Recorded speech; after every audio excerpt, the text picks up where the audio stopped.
is Nicole and Ash with Read With Me Sis. If you're new to our channel, we give our unprofessional and unapologetic opinions on books, and today we are giving our review on Nocticadia by Keri Lake. So we'll cheers to that. So we'll go ahead, we'll have Ash give you guys a little quick intro on what the book was about, and then we will get into it. So, spoiler-free summary, Nocticadia is a dark gothic academia romance, and it starts out with our female main character, Lilia. She is taking care of her mother, who is sick, and we end up finding out that her mother has a parasite and passes away. But, plot twist, everyone says that she committed suicide. So Lilia continues to live on thinking that her mother committed suicide, but she's still so stuck on this idea that she saw her mother have this crazy parasite. Lilia goes on to study in the medical field and ends up writing a fake paper for one of her classes that actually gets her recognition from the well-known academy, Nocticadia University. It is an Ivy League school that she gets noticed by for writing the paper. And they essentially give her a full ride scholarship, and she has no idea why she's getting this scholarship. She thinks it's crazy, which anyone in the right mind should think it's crazy. And come to find out that the parasite that she describes in her mock paper that's supposed to be fake is a real parasite and only is able to be located and contracted on this island where the academy is located, this Ivy League school is located. So she gets a full ride scholarship. She gets to go there and learn more about this parasite that her mother had, and she is determined to find out how her mother passed away and like what actually happened to her. And along the way, we meet a very dark, morally gray professor. Deverick Bromwell. Dr. Death. Dr. Death is his secondary little nickname because everyone at the academy thinks that he murdered a student and got away with it. Yeah, there's some weird disappearances and deaths that surround him that have never really been able to be figured out. Yep. So everyone calls him Dr. Death. And Dr. Death is very sexy. Yeah. And Lilia takes note of this immediately. It is steamy. It gets steamy. So that is essentially where we lead into this book. So if you have not read this book yet, you are going to want to pause for the rest of the video because we are going to be giving some spoilers. But before we get into spoilers, we can go ahead and give our reviews first. Just so you know what you are getting into before you start reading the book. I am going to give this book a 4 out of 5. I really enjoyed it. I've read Keri Lake in a few different novels now, and I actually have read her duology, her Nightshade duology, and I really enjoy her. She writes really good, dark, gothic, paranormal stories, very creepy. If you like scary movies with a romance twist, then you'll love Keri Lake. But this book was, the reason why I really like her is because she does a really great plot line. She's got some great little plot twists in there, and she writes some great romance storylines, some great female characters, great male main characters, and most of her books are always dual point of view. Yeah. Which is a big win for me. So I'm gonna say 4 out of 5. Not giving it a full 5 stars, only because there was a few points of the plot that were a little predictable for me. I think she kind of showed her hand a little too early in certain parts of the book. But other than that, I really enjoyed this story, and it did keep me on my toes. I binged this book in almost less than 48 hours. It was so good. Yeah, me too. So I would agree. I think that some of the plot points were a little predictable. However, I am going to give this book a 5 out of 5 stars. I knew you were going to give it 5 stars. I was absolutely obsessed with this book, and I already love a professor-student trope, and just with the twist of the gothic element and the dark romance, it was just chef's kiss. So 5 out of 5 for me. Good job, Keri Lake. I have read one of her other books, and I will continue on with my Keri Lake streak because she's a queen, honestly. A queen I did not know I needed until very recently. So it's a 5 for me. Bye from me, sis. Yeah, maybe I'm a little bit more of a tough critic. I don't know. I did enjoy the book. I highly recommend, but I can't quite give it that full 5 stars. That's fair. We can disagree. Agree to disagree. So we can get into more of the weeds of the storyline. Mm-hmm. I think we both have similar likes and dislikes. The dislikes are short. Like there's not a ton of dislikes for this book. But I can start out with like one of my biggest likes of the book is I do love the Pause. Again, we're going to do spoilers from now on. Spoilers, so, yeah. Shoo, if you don't want spoilers, get out. We'll see you guys over on Instagram. Yes. Come back when you read the book. Yeah. So one of my biggest likes of this book, and I was kind of surprised because I am not an academia-themed reader. I'm not crazy about like the school theme, college theme, or even like academy theme. But because this was such a creepy, gothic, even some like slight paranormal vibes, I really enjoyed that it was like, it almost felt like Hogwarts for like adults. Like Hogwarts for science. It was like a spicy Hogwarts. Yeah. Without the magic, but like no magic. But like when she described just the architecture and like what this school looked like I thought about kind of that opening scene in the very first Harry Potter movie where he's like seeing Hogwarts for the first time and it's like very dark and dreary and like intimidating and kind of creepy, right? Like creepy vibes. That is what I got from it and I was here for it. Like I love a good like spooky setting. And so that was one of my favorite parts of the book was just really where the book is set. Like it's on this like island. You can only get there by ferry. Like, I mean, come on, that's like a great trope. Like you're trapped on an island, like you can only get off by boat. Super creepy. Like super creepy. I love that. And then even more creepy is that like how tight-knit this like weird little community is at the school. Yes. So I was just, the entire intro to her getting there and being this like outsider, being welcomed into this, by the way, very privileged, very prestigious. Like everyone that goes here is like uber rich. They don't hand out scholarships like ever. And so she comes from a very poor family, very like lower class. And then she gets to like really get thrown into this like culture shock situation of this like creepy school with a ton of rich people. And I love that. I love that transition. And I love that like juxtaposition of like her character in the backdrop. I think that was surprisingly like one of my favorite things too. And I only say surprisingly because we're the opposite. Normally I love an academic setting. So I knew going into this, like that aspect I was already going to love. And I did. Chef's kiss. Everything about it was phenomenal.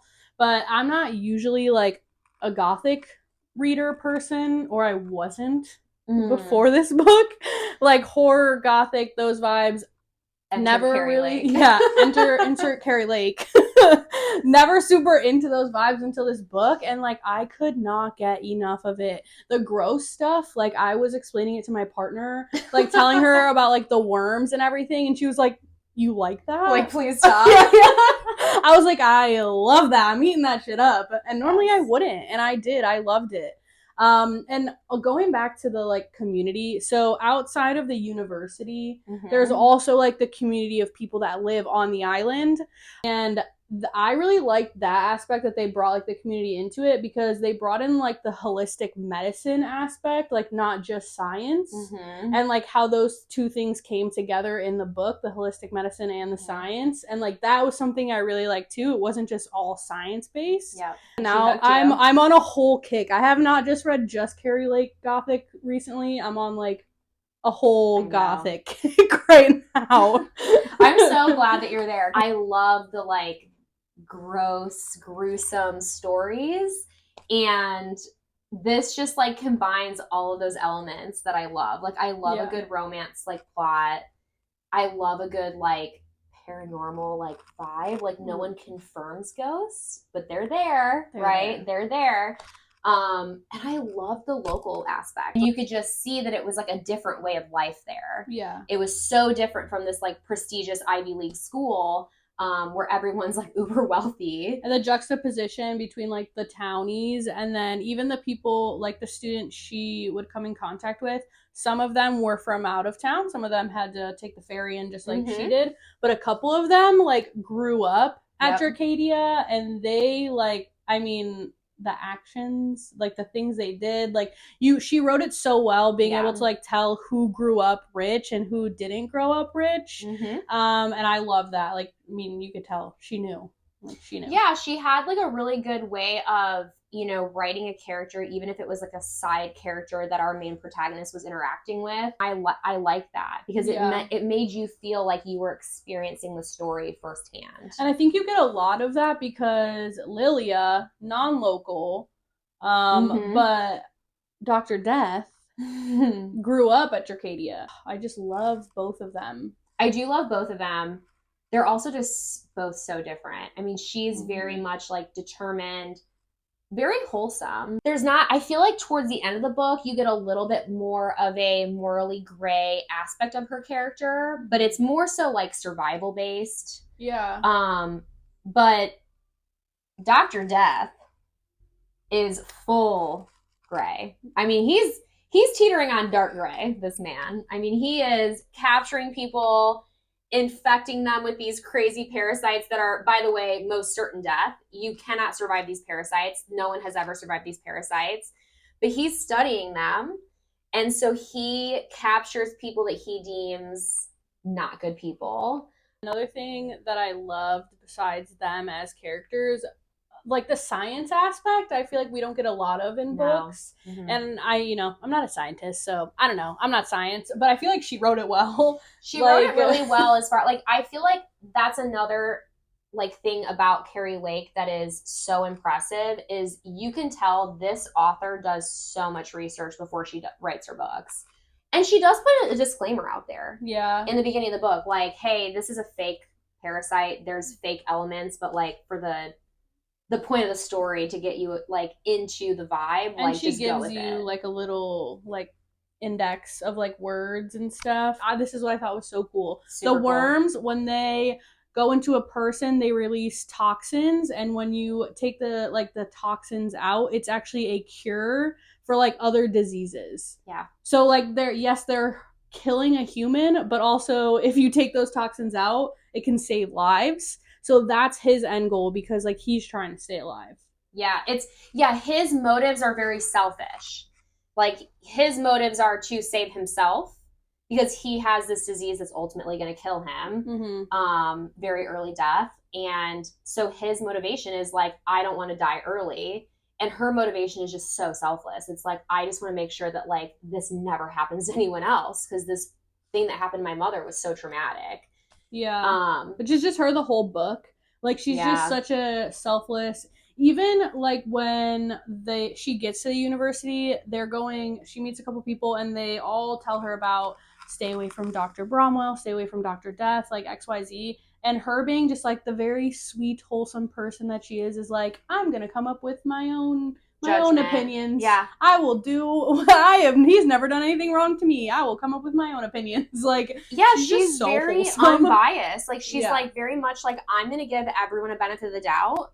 But I think it also further like dives into her true character. And it's like, she is this person that like grows up in the slums, like mass poverty, like a lot of crime. And like, you know, it's a stereotypical identity for a group of people that like don't have a choice of living in this area, and so she doesn't want to judge others because she knows that she's judged all the time because she lives in this area. Even like there's multiple times where she like has to tell people where she's from and instantly she gets judged or instantly she gets some sort of smart ass comment from one of the like privileged students saying like, oh, you're from this side of the town. And she kind of just goes about life in the polar opposite. Like she's like, well, there's no statistics. There's no factual evidence that like he killed this person or that this person does this. We get a romance between, you know, the professor and Lilia, but it's a complicated romance. Like he is so committed to his work that he knows that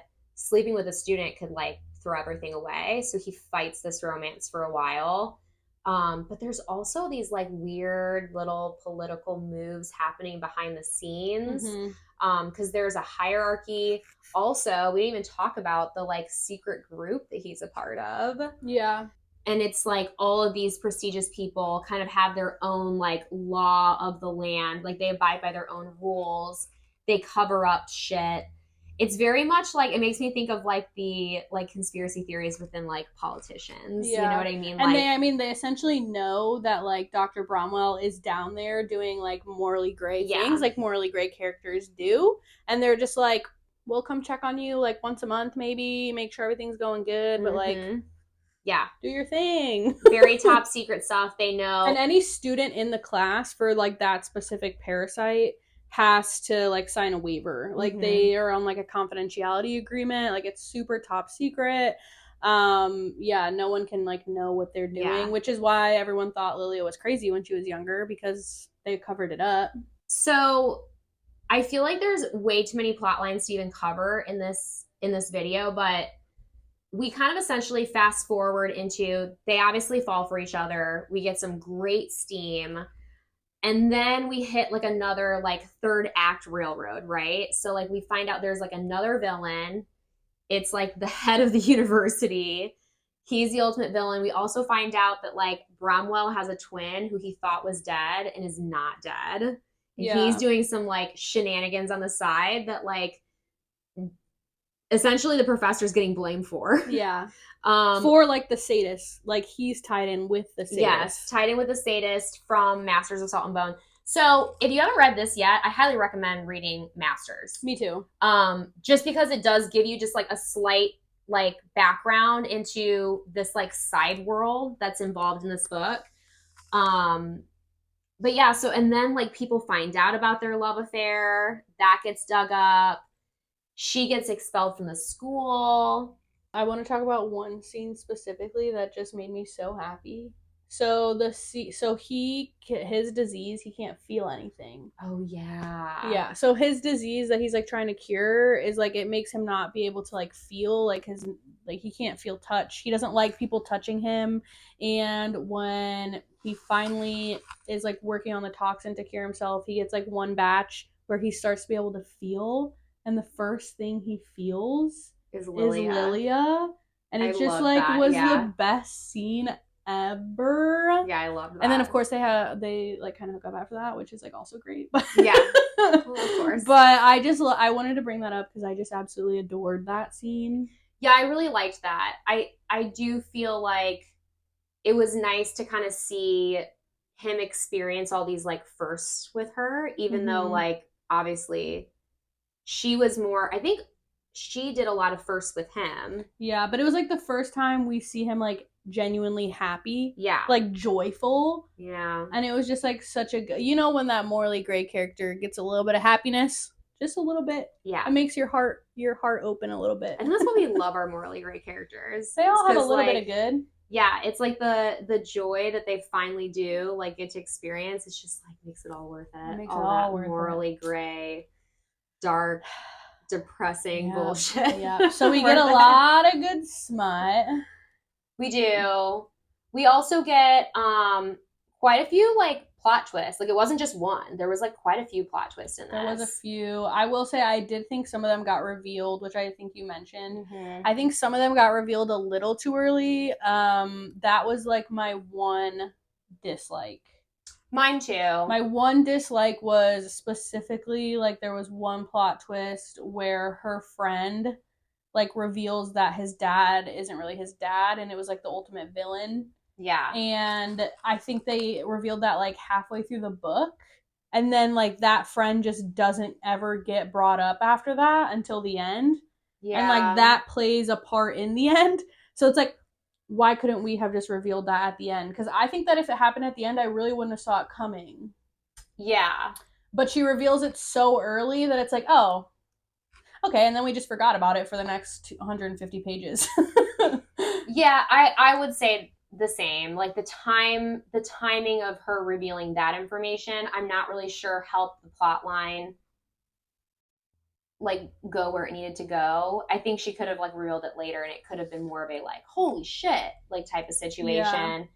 Yeah, there was a few times where like things got kind of uncovered and you were like, oh, okay, well that was a little predictable, or like, I mean, now it's helping me predict more plot twists. I struggled with the sister's character at the end. She did not seem as codependent as like she was portrayed in like the rest of the book. Yeah, I just thought she was this like sad, lonely teenager.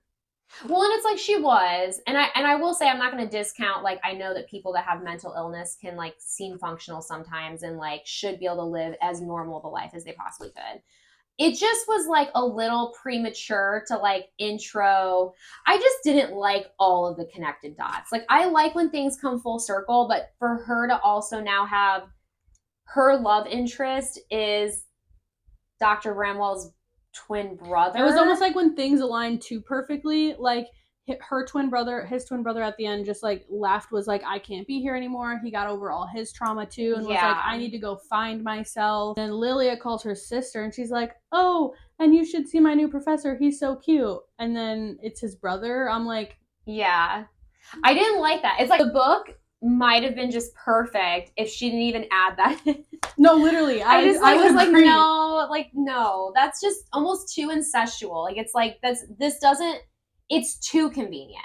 Too convenient. And also, she's like 17, 18. Yeah, I don't really know if there's any description of how old she is, but I do feel like she's too young. For sure she was in high school at one point. Yeah. Because she's 4 years younger than Lilia, and I'm pretty sure Lilia's like 21 in the book. She young. And so, anyways. Yeah, so that, I think we both agreed we did not like that. I didn't love it. I did like the way that they found how they figured out to stabilize the toxins to make a cure for the other diseases. Mm-hmm. Because they brought in, the holistic medicine, which Lilia the whole time is like all about her like teas and like her herbals and stuff like that. And Deverick is a man of science. And he's like, I don't want that when he gets hurt. Yeah. And he's like, I don't want that. I don't want that tea. I don't know what it's going to do. Like, I just don't want it. I don't think it's going to help. And then it ends up being like the missing ingredient in what he's been trying to do. Yeah. It just brought everything. It brought everything together well. I think I just appreciated that part of the plot. Like, it wasn't just romance. There was like all these other things happening that made the storyline so interesting. And then we just almost got like graced with a nice little sprinkle of great smut. It splits really well with such a healthy story and this like spooky story of like a mad scientist, you know what I mean? Discovering a cure. Yeah. And I really like that. So I enjoyed this. If you don't think that you're a dark romance person or a gothic romance person, give this a go, because I think it will be a pleasant surprise. I think you'll enjoy this. There are some like gross aspects when it comes to the parasites, but it's not as gory as other like dark romances like that I've read. I mean, if you're okay with the gross stuff, 5 out of 5 stars. 4 out of 5 for me, but still a good read. Highly recommend. And I highly recommend Keri Lake as an author. Like, I just think like, I love all of her like dark gothic romances. I love that paranormal vibe that she introduces. Even the stories that like, they just have this spooky undertone. There's no like solidified ghosts, but it's like, it still has the spooky undertone that keeps you questioning, like, are there ghosts? She does a good job of that too. So I recommend it. I enjoyed it. And I think you guys will too. So check it out. Let us know what you think. If you've already read it, leave a comment. Let us know if you agree with our review or not. And come read with us, sis.